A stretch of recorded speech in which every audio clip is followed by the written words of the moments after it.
Benoît Dutertre, nous vous recevons à la Galerne à l'occasion de la parution de l'été 76, votre roman paru chez Gallimard, un récit autobiographique et romanesque. Est-ce que c'est finalement le tableau d'une adolescence des années 70 ? En tout cas, c'était mon idée. En fait, bizarrement, j'écris maintenant des livres à la première personne où je parle de façon très précise de mon histoire, mais en même temps, mon but n'est pas tellement de parler de moi. Je parle beaucoup de Claude Monet dans le livre, et c'est vrai que mon idée, c'est de composer des tableaux, effectivement, d'un moment de l'histoire, d'un moment, évidemment, en liaison avec un moment de ma vie, vu par mes yeux, mais effectivement, c'est autant pour parler de ce qui m'entoure, de ce qu'était la France, l'Europe, Le Havre, à ce moment-là, pour un garçon de 15 ans, et voilà, c'est effectivement ça le projet, un tableau, vous avez tout à fait raison, c'est le mot juste. Alors dans ce roman, il y a bien sûr vos propres souvenirs, il y a sûrement aussi, j'imagine, des éléments que l'on vous a rapportés. Est-ce que finalement vous avez mené comme, est-ce que je pourrais appeler une sorte d'enquête ? Ah, exactement. Si vous voulez, bon, depuis très longtemps, en fait, je voulais faire un livre sur ces 3 années de seconde, première, terminale, parce que c'est des années où la vie s'est ouverte à moi, comme souvent d'ailleurs c'est le cas dans l'adolescence. J'ai eu une espèce de curiosité de mille choses, d'enchantement devant l'apprentissage de l'art, de l'amitié, de l'amour, etc. Je voulais retrouver cette espèce d'énergie assez heureuse finalement de ces années-là, et en même temps je voulais pas trahir la vérité de ce moment, et donc j'ai essayé d'être précis dans mes souvenirs évidemment, mais on s'aperçoit vite quand on travaille sur ses propres souvenirs que ils sont faux, qu'on a mis un épisode à la place d'un autre, que telle chose dont on pensait qu'elle s'était passée en terminale, elle s'est passée en seconde ou inversement, et donc j'ai essayé de reconstituer précisément la chronologie avec ce que j'avais sous la main. Donc heureusement je garde des choses comme ça, je garde pas tout, hein, je suis pas une obsession, mais j'ai des lettres, j'ai des photos, j'ai des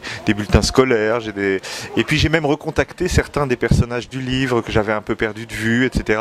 Et j'ai, alors pour le coup, vraiment, je crois, reconstitué une chronologie assez précise de l'éveil, comme ça, de ma personnalité à ce moment-là. Et c'était ça, une enquête, oui, comme vous dites.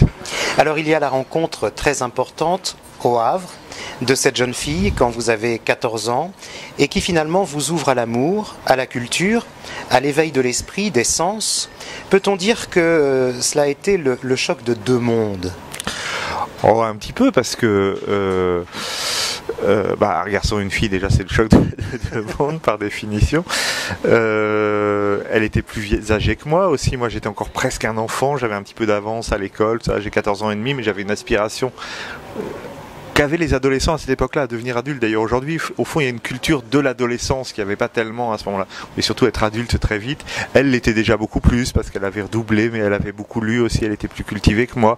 Et puis elle, c'était au fond un monde plus urbain, parce qu'elle habitait dans le centre-ville, dans un immeuble, qu'elle allait dans les cafés, etc. Tout ça, c'était quelque chose qui était un peu inconnu dans ma culture familiale, où on vivait dans des jolies maisons avec jardin, mais jamais on allait dans un café, et rarement même on entrait dans un immeuble comme ça. Donc voilà, c'était effectivement un peu deux mondes qui se rencontraient tout d'un coup. On a l'impression que l'adolescent que vous êtes alors se situe à la frontière de deux époques. On parlait de monde tout à l'heure, là je voudrais qu'on parle d'époque, car on a vraiment cette impression en lisant ce roman. C'est-à-dire que c'est vraiment un livre sur effectivement un moment de fracture, un moment intermédiaire, un moment entre deux temps pour moi, parce que c'est entre l'enfance et l'âge adulte, et pour le monde qui m'entoure, parce que c'est entre, on peut dire, les 30 glorieuses et les 30 ou 40 années de crise qui vont suivre et qui d'ailleurs ne sont pas terminées apparemment. Là, il y a tout d'un coup un basculement, et ça tombe pile à ce moment où moi-même, si vous voulez, je suis en pleine transformation d'une certaine façon. Parce que, et c'était quelque chose qui était particulièrement sensible au Havre, parce que le port du Havre, où travaillait mon père, en plus, c'était comme une espèce d'indicateur très très rapide des mouvements de l'économie. Je me rappelle que c'était une progression continue jusqu'aux années 73, et puis tout d'un coup, premier choc pétrolier, le trafic du port est tombé, etc. Il y a eu une cassure qu'on a ressentie ici tout de suite quand même. Mais on ne savait pas que c'était une cassure durable, profonde, civilisationnelle d'une certaine façon. Et donc on est dans un temps d'incertitude où tout ce qui a précédé est encore là, cette espèce d'Europe qui se développe avec un progrès continu apparent. Et en même temps, tout ce qui va suivre est déjà là, mais on ne sait pas ce que ça va devenir. Et donc voilà, c'était ce moment-là que j'ai voulu tenter de saisir, qui allait se préciser d'ailleurs beaucoup plus après le livre en 77-78, parce que tout d'un coup il y a l'arrivée des punks, il y a toute une nouvelle culture qui vraiment sera comme une espèce d'image de la crise qui s'installe. Mais là elle n'y était pas encore, on était encore un peu babacool en même temps, on était encore un peu 68 art, mais on n'y croyait plus vraiment. Mais c'est juste le moment où ça tourne, quoi. Alors dans l'été 76, il y a dans votre écriture la fascination pour la nature, pour l'art, pour la révolution, les paysages portuaires, on en a un peu parlé tout à l'heure, et puis il y a bien sûr toutes les clés, j'allais dire, qui font Benoît du Tertre, c'est-à-dire Debussy, aussi bien que Led Zeppelin, Giono, Satie, Monet. Oui, Monet essentiel, bien sûr, Debussy essentiel. C'est par Debussy d'une certaine façon que je me passionne pour la musique, alors même que j'en fais depuis l'enfance, mais depuis l'enfance, au fond, j'en faisais comme on fait un enfant, c'est-à-dire je jouais mes sonates de Mozart et puis voilà, ça m'intéressait, mais pas plus que ça. Debussy, tout d'un coup, c'est la découverte de l'art moderne, d'enchantements inconnus, etc. Et il y aura toujours chez moi, à partir de ce moment-là, la quête de l'art comme un enchantement qui nous découvre des choses, donc la quête de l'art moderne, de tout ce que je ne connais pas, et qui est quelque chose après qui est sans fin et qui m'aspire complètement, mais grâce à des choses très concrètes aussi, comme la bibliothèque municipale, comme on disait alors, qui n'était pas encore une médiathèque, avec ses collections de disques, de livres, etc., dans lesquels on peut se perdre à 15 ans pour tout découvrir, tout avoir envie d'absorber d'un seul coup, sans savoir encore ce qu'on va garder et ce qu'on ne va pas garder, quoi. Benoît du Tertre, dernière question. Quelles sont aujourd'hui vos lectures et vos écrivains du moment?